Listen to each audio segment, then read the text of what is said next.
association representing small traders has been knocking the doors of the Commerce Ministry for the last few days, accusing e-commerce giants like Flipkart and Amazon of unfair trade practices and violations of government rules. The latest meeting, in fact, between the two warring factions and the DPIIT, that is the government department that looks at trade, has ended inconclusively today. The bone of contention boils down to sales. In a slowing economy, traditional retailers are facing lower sales, and they believe deep discounts and predatory pricing on e-commerce sites is the culprit. One research agency, in fact, has pegged a 30% growth in online sales compared to last year during the festive season so far for e-commerce sites. Coincidentally, the CAIT, or the Confederation of All India Traders, has claimed a 30% drop in their sales. So are global giants killing small Indian retailers, or are these retailers just not able to compete in an open market? Debating both sides of the debate with me today are Praveen Khandelwal, Secretary General at the Confederation of All India Traders, or CAIT, and Ujjwal Chaudhary, Director of RedSeer, whose data in the recent past has been quoted everywhere.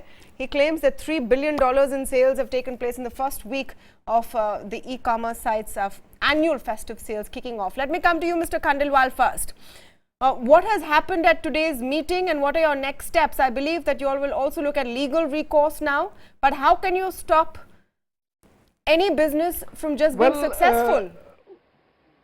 Well, the meeting remained inconclusive because of the simple reason that we produced various evidences of predatory pricing, deep discounting, controlling inventory, and but not that these portals are going against the FDI policy.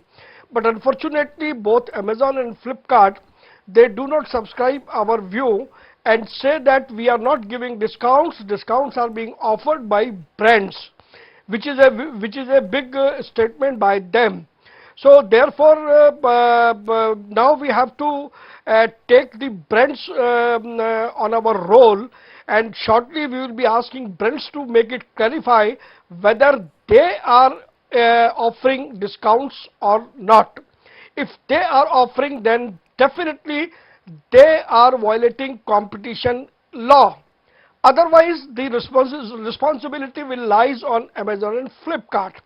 So therefore, we have no option but to wait for Mr. Piyush Goyal to come down to Delhi from his foreign tour.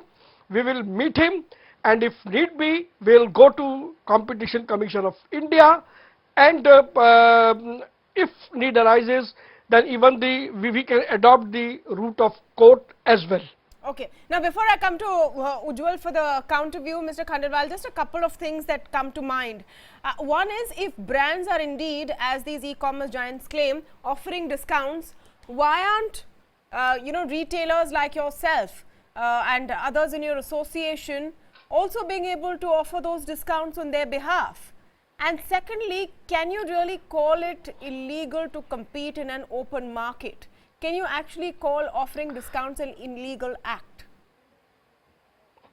Well, Tamanna, the basic difference between our traders and e-commerce giants are that they are backed by their investors, and it is actually not the business, it is a valuation game. Because investors always want to enhance the valuation of the company, and at one point of time when they exit with great profit. So it is not business, it is valuation game altogether. Secondly, as far as our traders are concerned, certainly the brands are not offering. If I go by the statement of Amazon and Flipkart, though brands in an informal chat says that we are not giving any discount, but if I go by a statement of Amazon and Flipkart, then brands are adopting dual policy, and we are not backed by anybody. Amazon and Flipkart are backed by their investors, those who fund their losses. Okay. Therefore, you find 10 to 90% discount on their portal.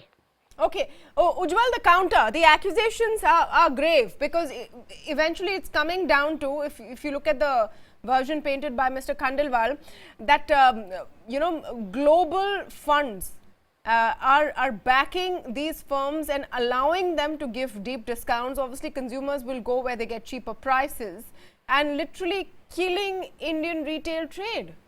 How will they compete? Tamanna, thanks for having me here. I think we tend to take a very simplistic view of the Indian consumer a lot of times, where we just feel that you give a lot of discounts and suddenly the consumer starts buying, and that is just absolutely not true. It just does not work that way. What a Flipkart or an Amazon has been able to do is provide a very strong value proposition to the customer, where he gets the best kind of product selection. There are affordability constructs in terms of EMIs, in terms of partnership with different credit cards, debit cards, right? So all of these combined actually give a lot of good value to the customer. So discounting is a part of it. It is a smaller part of it, and as Mr. Praveen mentioned, a lot of it is being done by brands as well. But let's not take a simplistic view of the customer and say that the only value proposition or the only reason people are buying on these platforms is because of discounts. I think there is a larger value construct and the larger aspirations that they have been able to solve for the customer. Right today, 50% of customers who are coming on these platforms are from tier 2 plus cities. Right, there are a total of almost, I think, 140 million customers today who shop online. So 70 million customers in a year come from tier 2 plus cities. These are aspirational customers. They want the best product selection, and that is what they have been able to do. That is what they have been able to provide to that customer. But the fact is, Ujjwal, I get your point, and I'll ask Mr. Khandelwal to rebut. But the fact is that people prefer to buy the same thing that's available in the shop next to them as well online because the prices are cheaper. You cannot take the discounts out of the equation. That's what the whole annual festive sale is about.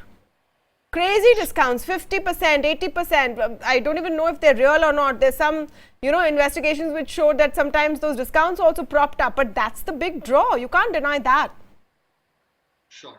Tamina, let's look at the two biggest categories which are sold during sale, right? So 50% odd sale comes from mobile phones, right? The product selection that is available online today for these tier 2 plus customers, do you think that all of these mobile phones are available at any of the retail shops that are nearer to them? Right? Let's take a look at electronics. The kind of direct to customer brands that are available today and the kind of value that they have been able to provide to the customer, it is unmatched compared to any of the retail shops that are available, right? If you go to a tier 2, I myself come from a smaller city, and I have seen the kind of product selection that is available at the electronics and mobile stores, right? And you just can't deny the fact that the width of selection in mobiles that is available online. Let me take that to Mr. Khandelwal. Mr. Khandelwal, you cannot deny the consumer the right for a wider range of selection. If you're not able to compete in the marketplace, you cannot blame the ones which are successful. Tamanna, I fully agree with you. It is the consumer market, and consumer has the full choice. But what will you do when there is a FDI policy? And what Mr. Ujjwal was saying, that so many brands are available only on Amazon or Flipkart. That means they are indulging into exclusivity, which is prohibited under FDI policy. They cannot hold inventory under the FDI policy. Today in the meeting, I have shown two emails of Flipkart and Amazon to them, when they direct their customers under that email that we will burn this much cash, you burn this much cash. So that means the FDI policy is being greatly flouted by these persons. If there is a fair competition, we are ready to face any kind of competition. But in an uneven level playing field, where the customer will go. So this is the main question, nobody is looking at the customer. There are several instances when customer wants something and he got some another thing. I mean, you cannot just on the basis of choice of customer, you cannot leave the market in the hands of few people. No, the market was always in the hands of several. There are several e-commerce sites as well, Mr. Khandelwal. There are several e-commerce sites. There are But several brick and mortar retailers. Tamanna, okay, Tamanna, then why? Yeah, Tamanna, I'm not why taking then? sides Then here, why but we are I'm just saying there is a counterpoint to what no, each of no, you is saying. Yeah. but but what I am saying, then why we are discussing only Amazon and Flipkart? Because the size of other e-commerce sites are very small, and the kind of predatory pricing and deep discounting they are offering, because of their investors are backing them, and more interesting that both these Amazon and Flipkart are running into thousand crores of losses since last more than 5 years, and still they are continuing their Okay, business, let me come to that organizing point. sales. Ujjwal, the point So, of predatory so I mean, pricing. Just 1 minute. Point of predatory pricing, and the fact is, for giants like Walmart and Amazon, this is a fight not just in India; it's around the world, where your mom and pop shops, your brick and mortar stores are saying that these giants, backed by huge investment funds, are able to price their products very low, change consumer habits, and kill businesses. We have to figure out if we want that to happen in India.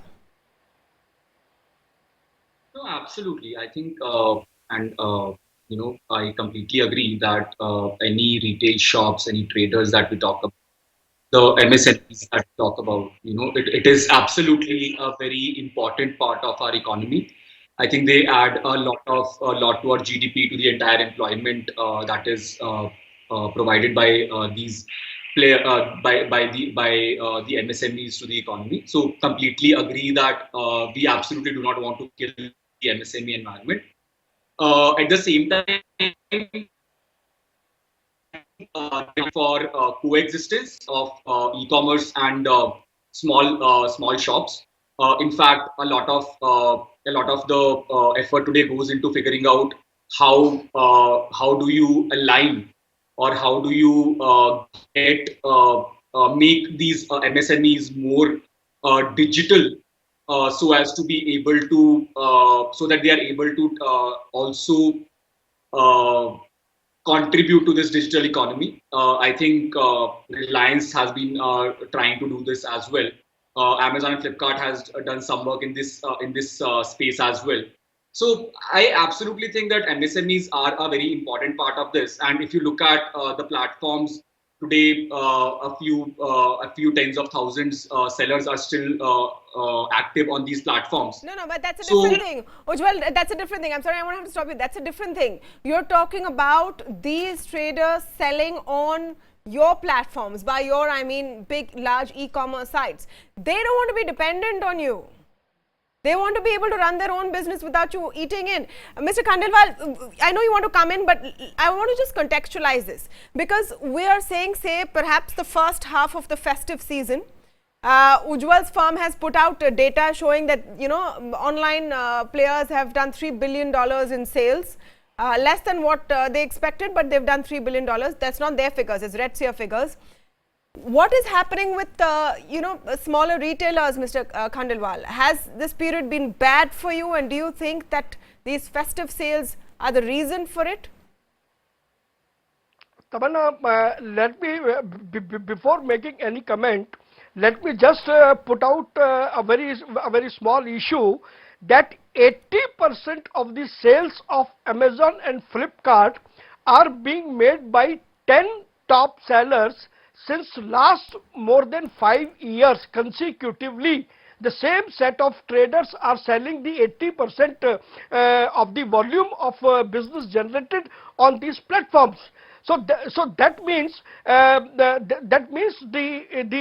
inventory is being controlled, and what Mr. Ujjwal was saying, that there may be 5 lakh sellers registered on a particular platform, but all those people are not getting ample opportunity, because there is a preferential seller system, number one. Number two, the question which you asked, because of this Diwali sale, almost 30 to 40% business of offline retailers have been affected. You will be astonished to know that so far in last more than 1.5 month, around 30 to 40,000 mobile shops in the country have closed down their business because of this deep discounting of Amazon and Flipkart, particularly on mobile sector. No, but no, Mr. Khandelwal, I must come to you with a broader point on this, and sympathies with those which are running out of business. But sometimes technology changes, and habits change with that. The fact is that some things, when technology comes in, will change forever, and you have to adapt to it. Maybe it's time to look at that as well. Tamanna, let me tell you, we are not averse to any technology. We have recently launched a digital program for creating e-commerce store of every retail of 7 crore retailers of the country. We have already launched the campaign, and about more than 1 lakh traders have already been their e-stores have been created. But give us some time. I mean, overnight you can't expect the traditional retailers to transform their business into digital mode when government is not giving any support. We are doing it on our own. So we will get time. Let the play should be on an even level playing field. Ujjwal, we are ready to compete. Ujjwal, your response. See, they don't have the billions of dollars in global funds to back them. They're saying they want to compete, but they want time. Usually, I understand. yeah. And again, the kind of scale that a Flipkart and Amazon has, obviously, those are the ones who need that kind of pool. For a smaller retailer, obviously, that kind of pool is not needed, at least at an individual level. But, when we have looked at the larger retail market, what we have seen is obviously some of the retail sectors get hurt more. Some of them have a lesser impact on the offline retail. Second is, I think, but the more important point which happens is that how fast are these retailers able to evolve, right? And this phenomena is actually important across the country, right? Whether you look at a metro city or whether you look at a tier 2+ city, right? If you are a retailer which has been able to provide the best level of service, if you are the retailer who is always making sure that they have the most aspirational products or products linked to the catchment area that is served, those are not the retailers that are getting hurt, right? When we talk about smartphone, yes, I can understand the kind of impact that this has had on the... Largely smartphones and white goods, yeah. It's largely smartphones. Even in white goods, people prefer to go see in a physical store and then maybe compare prices and buy online. I mean, the lure of cheaper prices, more convenience is something that no one can really, as a consumer, can really avoid. So, to both Mr. Khandelwal and Mr. Chaudhary, representing both sides of the debate today, we hope there is a way forward in which smaller retailers can also coexist, but turning back the clock on what has happened with spending habits might be too difficult to ask. I want to thank both of you for joining us on the show this evening.